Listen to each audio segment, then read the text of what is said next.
எவ்வளவு சம்பாதித்தாலும் எவ்வளவு சேர்த்தாலும் எந்த மனுஷனும் போகும்போது ஒன்று கொண்டு போவதில்லை. உன் திட்டத்திற்கு ஏற்றபடி தேவன் செயல்பட மாட்டார்.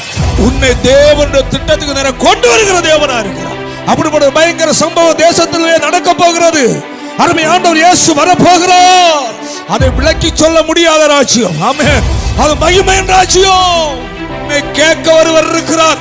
அவர் கேட்க ஆரம்பிச்சா உன்னால தாங்க முடியாது. வானத்தையும் பூமியை உண்டாக்கின சர்வ வல்லமை உள்ள எங்கள் அன்பின் பிதாவே, இந்த ஆசீர்வதிக்கப்பட்ட இந்த நல்ல நாளுக்காக நாங்கள் நன்றியோடு உம்மை துதிக்கிறோம்.